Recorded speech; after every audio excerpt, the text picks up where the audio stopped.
À la une de l'actualité ici en Côte d'Ivoire, une fusillade sur une plage de Grand Bassam située à une quarantaine de kilomètres d'Abidjan. Des morts et des blessés grièvement touchés.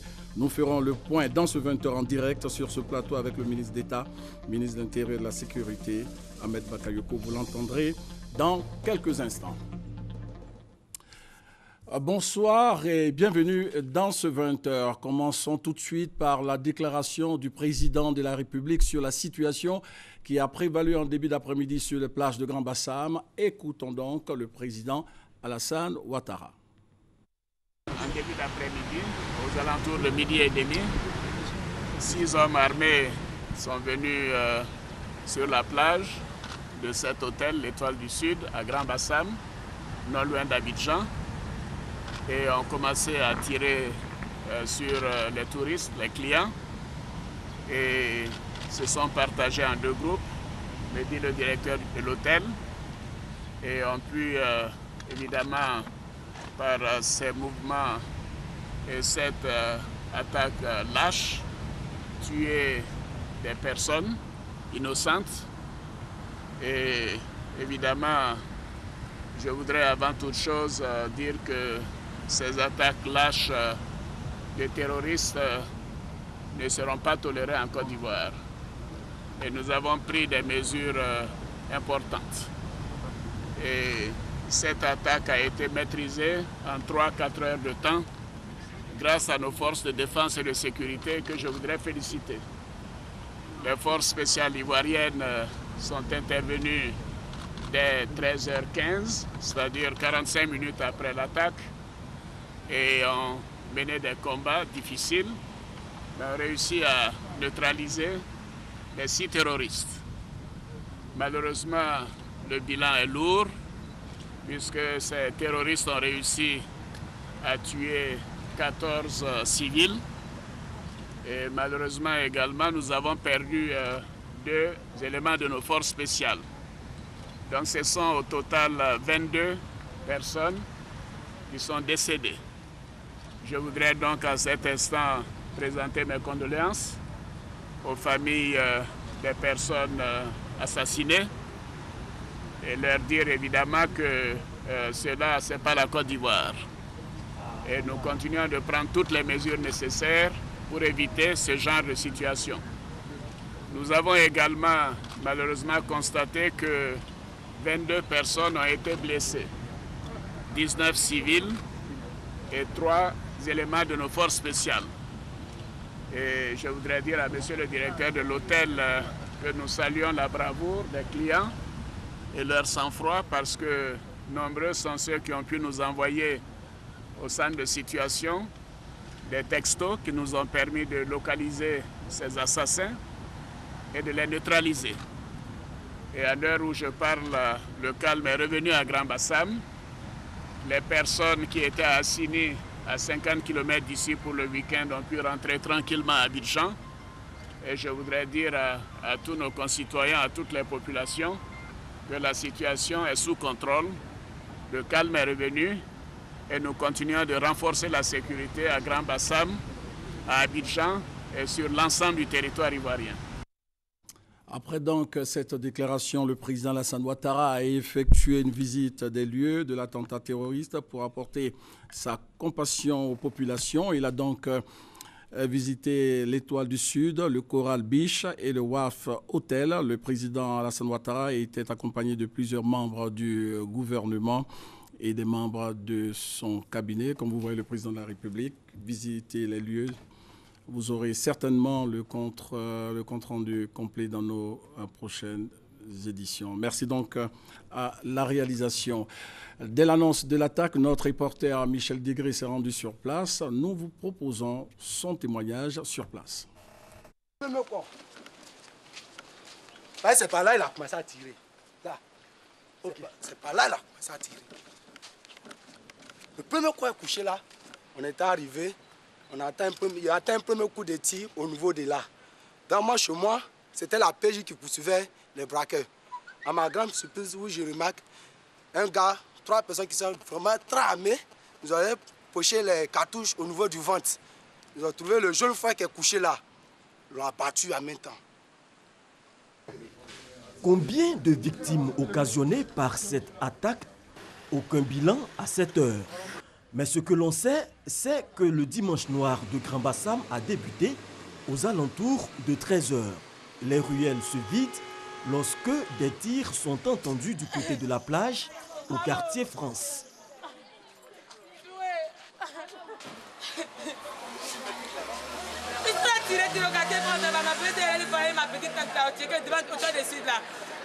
Maintenant, on dit qu'ils ont tiré, il y a beaucoup de corps. Ils ont pris des corps pour venir à l'hôpital. Je ne sais pas si on a pris le temps de recevoir aux appels.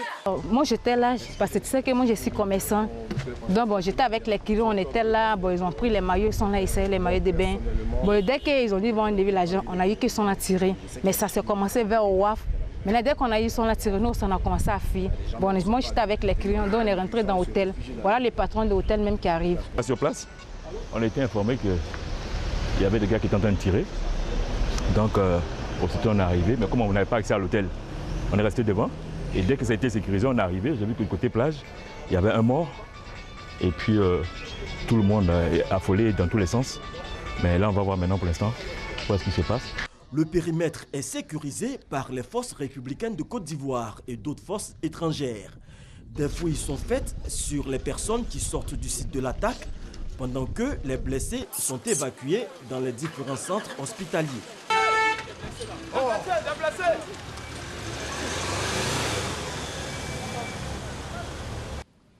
Les points névralgiques de l'attaque sont les alentours de l'hôtel Étoile du Sud.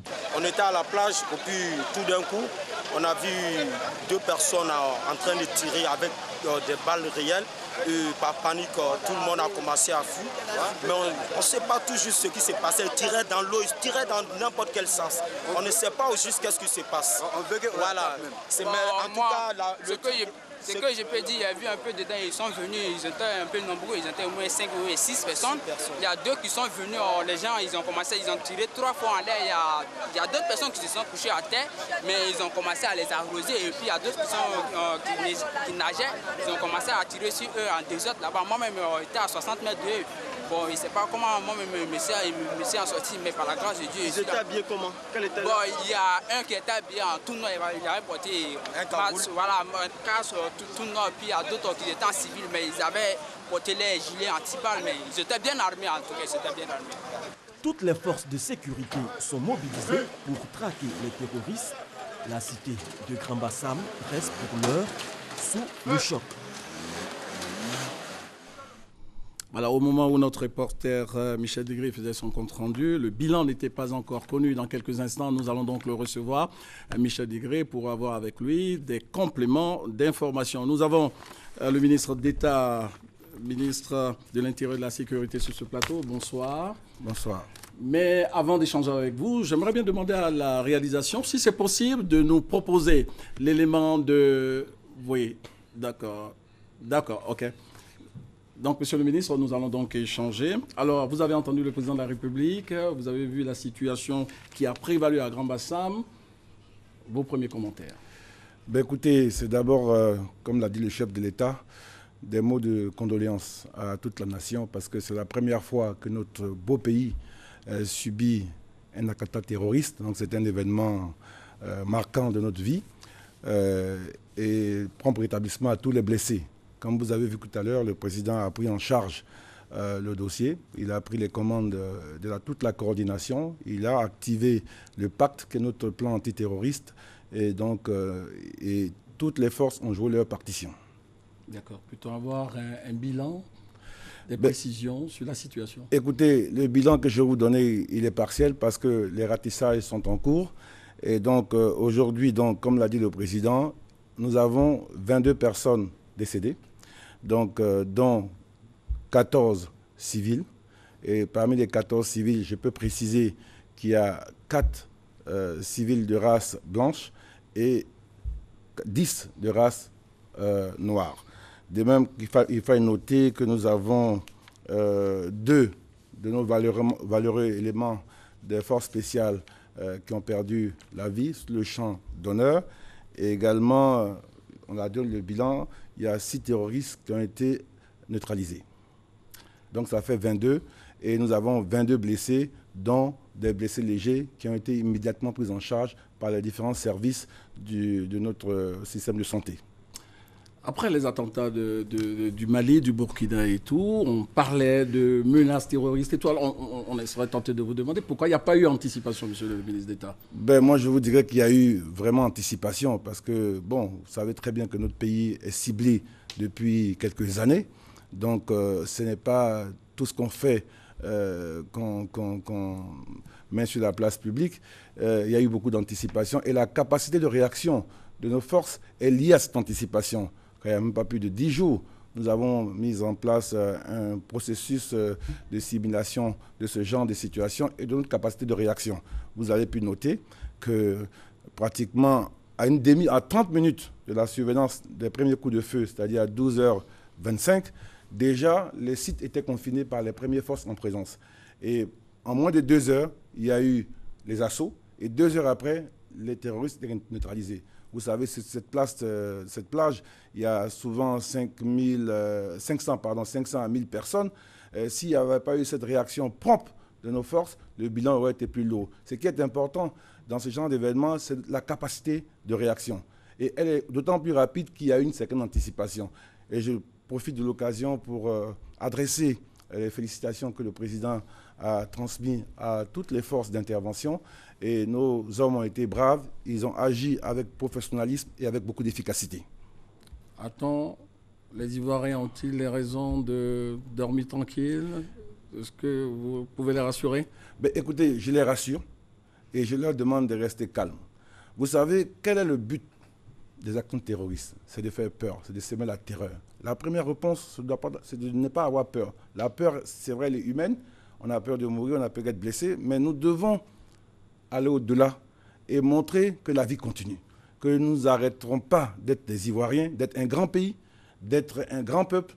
Et donc, ça, c'est important au niveau de l'état d'esprit. Parce que si on a peur qu'on se terre, ils auront gagné. Donc, nous allons faire notre travail. Nous allons continuer à renforcer tous les systèmes de surveillance que nous avons déjà mis en place. Je peux vous dire que le plan d'anticipation que nous avons depuis pratiquement 3 mois, il y a plus de 100 sites qui sont surveillés. Et évidemment, dans ce genre d'événements, tels que les premiers éléments de l'enquête le montrent, des gens viennent avec dans les sacs des armes, ils nous surprennent et nous avons réagi rapidement. Et donc nous avons des éléments au stade de l'enquête aujourd'hui qui vont nous permettre d'aller plus loin dans l'affinement de ce qui s'est passé et prendre des mesures pour faire face. Il ne faut surtout pas, et ça c'est le message que je donne aux Ivoiriens, il ne faut pas être abattu. C'est un événement grave, mais il faut faire face. La vie des peuples est ainsi faite, mais les grands peuples aussi, c'est ça, c'est de surmonter ces événements. On ne peut pas laisser les terroristes, c'est-à-dire ceux qui parient sur la mort, vaincre ceux qui parient sur la vie, la joie de vivre, l'amour, le partage. Et la Côte d'Ivoire, tout le monde le sait, est une grande terre de brassage où tout le monde vient, tout le monde est content de la joie de vivre des Ivoiriens, et ça, on ne le perdra pas. Ce n'est pas les terroristes qui vont nous arrêter, et ce serait trop facile. Chacun de nous doit s'armer de courage, apporter son soutien à son voisin, à ses parents qui sont affectés, mais surtout nous devons être très forts, et nous devons être debout. C'est important, et c'est là que la force d'un peuple. Et je peux vous dire que nous avons confiance. Depuis quelque temps, effectivement, nous sommes informés. Je ne veux pas revenir sur certains événements. Nous avons déjoué un certain nombre de tentatives importantes, et je pense que nos ennemis, ces terroristes, vont comprendre que la Côte d'Ivoire n'est pas une terre où ils peuvent prospérer.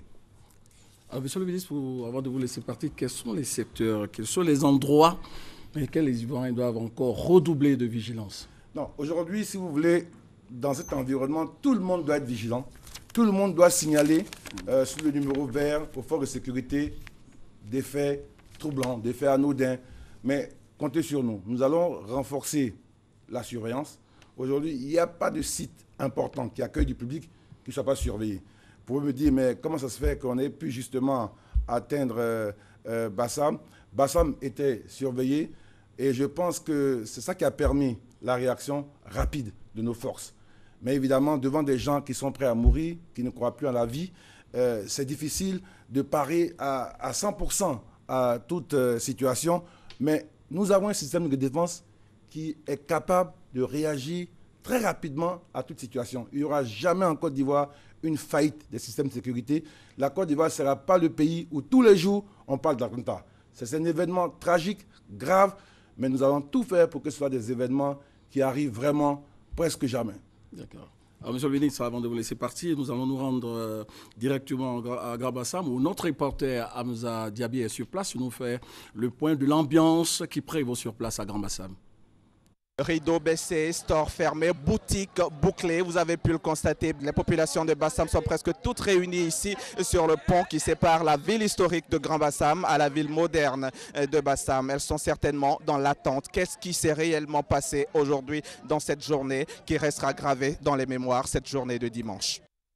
Alors nous allons encore donner l'antenne, mais cette fois à Alexis Ouedraogo pour nous faire un peu le point de la situation.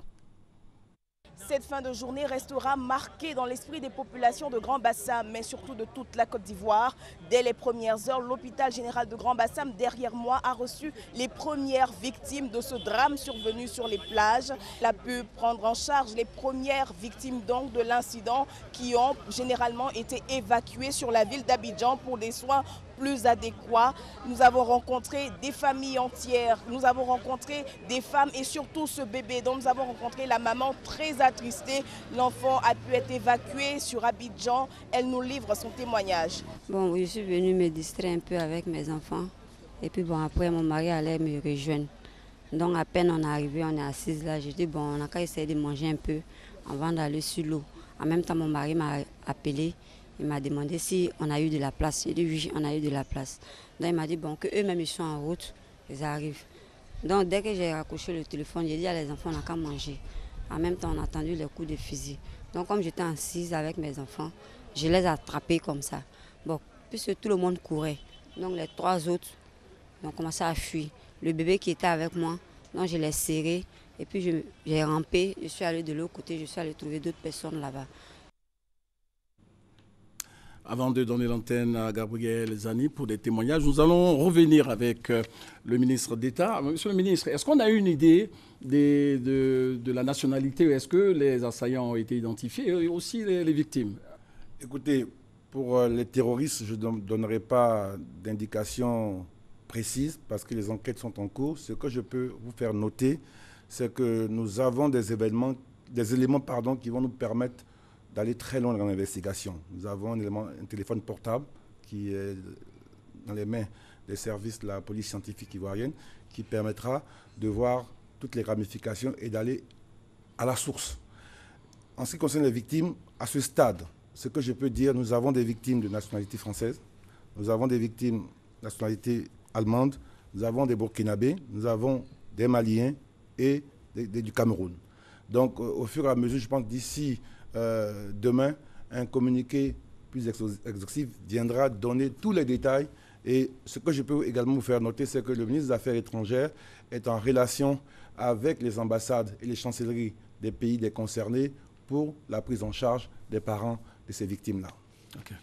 Alors, nous allons donc donner l'antenne à Gabriel Zani. Elle a recueilli quelques témoignages. Au centre hospitalier universitaire de Trècheville, derrière cette porte des urgences chirurgicales où des blessés graves de la fusillade de Grand Bassam ont été évacués, des parents attendent des informations de la part des médecins. Ce jeune homme, témoin des faits, sous anonymat, raconte comment il a vécu des instants terribles. On a cru que c'est des pétards. Il y a un même qui est venu, il a tiré sur nous comme ça. C'est là, la fille là. Et puis mon cousin là, lui, il a pris balle ici là. Sa mère là, ça a arraché. Lui qui était arrêté à la sortie, là, il a tiré sur moi. Mais c'est Dieu qui m'a fait sortir. C'est des noirs, mais ils ont un peu teint clair, pas trop. Il y a l'autre là, lui était noir. D'autres familles attendent de voir la liste des blessés amenés aux urgences du CHU. Toujours pas de nouvelles. Ce dimanche 13 mars, dans 3 hôtels situés sur une des plages de Grand Bassam, des assaillants ont ouvert le feu sur des personnes venues se détendre en ces temps d'intense chaleur à Abidjan et périphérie. Monsieur le ministre, avant de vous laisser partir, donc l'occasion de vous adresser aux populations ivoiriennes. Ben écoutez, c'est redire au nom du président de la République, de tout le gouvernement, Yako, Ifo, et condoléances à toute la Côte d'Ivoire. Mais nous devons faire face, pas de peur, nous ne devons pas avoir peur. La Côte d'Ivoire, les Ivoiriens doivent rester debout, vigilants, mais pas de peur. Je peux vous dire que le président lui-même était sur le théâtre des opérations, comme vous l'avez vu, mais il a présidé le comité interministériel au ministère de l'Intérieur. Parce que je peux vous dire ce matin, au moment de la surveillance de ces attentats, moi-même j'étais à Koumassi au Ghana, il a dépêché un avion pour nous faire entrer dans l'heure, et lui-même avait déjà pris toutes les dispositions et suivi les opérations. Donc que les Ivoiriens nous fassent confiance, nous serons toujours à la hauteur des défis de notre vie, de notre pays. Merci donc, monsieur le ministre d'État. Merci d'avoir accepté notre invitation. D'accord. Alors, nous allons donc continuer cette édition avec un reportage relatif à cette situation qui a prévalu à Grand Bassam. C'est par là qu'il a commencé à tirer. Là. Okay. C'est par là qu'il a commencé à tirer. Le premier coup est couché là. On était arrivé. Il a atteint un premier coup de tir au niveau de là. Dans moi, chez moi, c'était la PJ qui poursuivait les braqueurs. À ma grande surprise, où je remarque un gars, 3 personnes qui sont vraiment très armées, ils avaient poché les cartouches au niveau du ventre. Ils ont trouvé le jeune frère qui est couché là. Ils l'ont abattu en même temps. Combien de victimes occasionnées par cette attaque? Aucun bilan à cette heure. Mais ce que l'on sait, c'est que le dimanche noir de Grand Bassam a débuté aux alentours de 13 h. Les ruelles se vident lorsque des tirs sont entendus du côté de la plage au quartier France.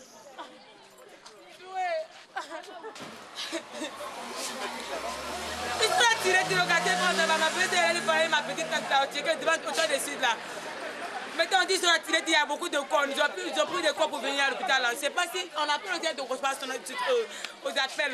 Moi, j'étais là parce que tu sais que moi, je suis commerçant. Donc, bon, j'étais avec les clients, on était là. Bon, ils ont pris les maillots, ils sont là, ils servent les maillots de bain. Bon, dès qu'ils ont dit qu'ils vont enlever l'argent, on a eu qu'ils sont là tirés. Mais ça s'est commencé vers Ouaf. Maintenant, dès qu'on a eu son là tiré, nous, on a commencé à fuir. Bon, moi, j'étais avec les clients, donc on est rentré dans l'hôtel. Voilà les patrons de l'hôtel même qui arrivent. Sur place, on a été informé que il y avait des gars qui étaient en train de tirer. Donc, aussitôt on est arrivé. Mais comme on n'avait pas accès à l'hôtel, on est resté devant. Et dès que ça a été sécurisé, on est arrivé. J'ai vu que du côté plage, il y avait un mort. Et puis, tout le monde est affolé dans tous les sens. Mais là, on va voir maintenant pour l'instant ce qui se passe. Le périmètre est sécurisé par les forces républicaines de Côte d'Ivoire et d'autres forces étrangères.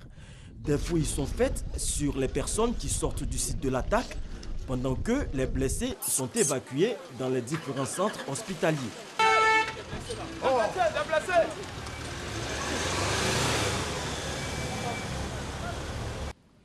Les points névralgiques de l'attaque sont les alentours de l'hôtel Étoile du Sud. On était à la plage et puis tout d'un coup, on a vu 2 personnes en train de tirer avec des balles réelles. Et par panique, tout le monde a commencé à fuir. Mais on ne sait pas tout juste ce qui s'est passé. Ils tiraient dans l'eau, ils tiraient dans n'importe quel sens. On ne sait pas au juste qu'est-ce qui se passe. Voilà. Bon, en tout cas, ce que je peux dire, il y a vu un peu dedans, ils sont venus, ils étaient un peu nombreux, ils étaient au moins 5 ou 6 personnes. Il y a 2 qui sont venus, les gens, ils ont tiré 3 fois en l'air. Il y a d'autres personnes qui se sont couchées à terre, mais ils ont commencé à les arroser. Et puis il y a d'autres qui nageaient, ils ont commencé à tirer sur eux en désordre là-bas. Moi-même, j'étais à 60 mètres de eux. Bon, je ne sais pas comment moi-même me suis en sorti, mais par la grâce de Dieu. Ils étaient habillés comment? Bon, il y a un qui était habillé en tout noir, il avait porté un casque tout noir, puis il y a d'autres qui étaient en civil, mais ils avaient porté les gilets anti-balles, mais ils étaient bien armés en tout cas, ils étaient bien armés. Toutes les forces de sécurité sont mobilisées pour traquer les terroristes. La cité de Grand Bassam reste pour l'heure sous le choc. Et le président français François Hollande dénonce avec force cette attaque qu'il qualifie de lâche. Le président français déclare que son pays apporte son soutien à la Côte d'Ivoire pour retrouver les agresseurs. Voilà ce que l'on pouvait dire sur cette fusillade produite ce dimanche en début d'après-midi ici en Côte d'Ivoire. Les autres points de l'actualité, avec tout d'abord la visite effectuée ici en Côte d'Ivoire par le sous-secrétaire américain chargé du commerce et de l'industrie, cette présence en Afrique de Marcus Jadot à la tête d'une délégation de 20 représentants des facultés et universités américaines s'inscrit dans le cadre d'une mission de prospection dans les domaines de l'éducation, de l'enseignement supérieur et de la formation professionnelle. L'opération 2500 emplois a été lancée dans la commune d'Aniama par Sidi Touré, le ministre chargé de la promotion de la jeunesse et de l'emploi. Ces emplois concernent les jeunes du district d'Abidjan et portent essentiellement sur le secteur informel, notamment la coiffure, la couture et la mécanique. Complément d'information avec Grace Kando. La lutte contre le chômage en Côte d'Ivoire préoccupe le gouvernement. Pour ce faire, un projet d'aide à la création des micro et petites entreprises dans le cadre du CE2, contrat de désendettement et de développement, a été mis sur pied. Dénommé BARA, ce projet va profiter à 2500 jeunes âgés de 18 à 35 ans. Le coût est estimé à environ 500 millions de francs CFA. Ce montant servira à la formation dans les secteurs de la mécanique, la couture, la coiffure et la transformation de produits alimentaires. Mes jeunes frères et sœurs bénéficiaires, on n'entreprend pas par défaut. Oui, c'est une vocation. Il faut être animé d'un esprit de gagneur. Croyez en vous, soyez courageux. Toutes ces qualités vous permettront, j'en suis convaincu, de réussir votre future vie d'entrepreneur modèle. Nous sommes très contents et très fiers, remplis d'espoir, qui vont ensuite se transformer en quelque chose de concret. Donc nous sommes très contents d'avoir été choisis pour être financés. L'Agence française de développement affiche sa détermination à accompagner l'État de Côte d'Ivoire dans sa politique d'insertion des jeunes. La France considère que, évidemment, la jeunesse est l'avenir de la Côte d'Ivoire. Moi, je retiens deux mots des objectifs de ce projet. C'est le mot employabilité, que les jeunes soient plus formés pour trouver un emploi. Et le deuxième, c'est entrepreneuriat. Le projet CE2 Emploi Jeunes est géré par le Bureau de coordination des programmes emploi. Dans l'actualité également, de nouveaux transformateurs de grande capacité ont été réceptionnés pour gagner le défi énergétique. Cette acquisition du gouvernement ivoirien s'inscrit dans le cadre du projet de renforcement du réseau de transport d'énergie. L'objectif, c'est de régler définitivement les questions de perturbation en matière de fourniture d'électricité. Des précisions avec Thomas Guessambi. Port autonome d'Abidjan en fin de semaine. Une opération de manutention d'envergure. Il s'agit de la réception de transformateurs. 9 de ce type pour la production et la distribution d'énergie électrique sur l'ensemble du territoire ivoirien. La dynamique s'inscrit dans le projet 14 TFO, projet de renforcement du réseau de transport d'énergie initié par le gouvernement ivoirien. Tout un spectacle, l'acheminement d'un de ces transformateurs à Yopougon, où il doit être installé. Ici, il y a des opérations de déchargement et d'installation tout aussi impressionnantes avant d'en savoir plus sur l'intérêt du projet dans le district d'Abidjan. Aujourd'hui, nous mettons 2 réserves qui permettront d'alimenter provisoirement, en attendant que le poste de Abou-Pézéti ou bien le poste IKB4 arrive, qui permettra de desservir la zone entre la zone industrielle actuelle et Atingé. Donc, pourront s'installer la plupart des industriels. Et puis, éventuellement, le deuxième départ réserve pourra l'utiliser pour alimenter les nouvelles cités, les opérations immobilières qui sont en train d'être faites pour la population. Au total, 14 transformateurs pour remplacer 14 autres en limite de capacité, dont 6 dans la région d'Abidjan et 8 à l'intérieur du pays, pour un financement de plus de 6 milliards 300 millions de francs CFA. Une fois installés, ces transformateurs devraient permettre de lever le problème de surcharge des transformateurs existants et également de réaliser la maintenance des équipements sans perturbation de fourniture d'électricité dans les foyers et autres lieux de production. C'est la fin de ce 20h. L'actualité ici en Côte d'Ivoire demeure la fusillade qui s'est produite en début d'après-midi sur une plage de Grand Bassam située à une quarantaine de kilomètres d'Abidjan. Et dès l'annonce de la nouvelle, le chef de l'État, le président Alassane Ouattara, s'est rendu sur les lieux, comme vous le voyez. Il a apporté donc sa compassion aux victimes. Merci donc à la réalisation. Et ce numéro vert par rapport à la situation qui a prévalu à Grand Bassam, un numéro vert donc à votre disposition. Il s'agit du 22 48 97 60. Je répète, 22 48 97 60. Fin de ce 20h. Merci de nous avoir suivis. Bonne suite de programme sur RTI 1 et portez-vous bien.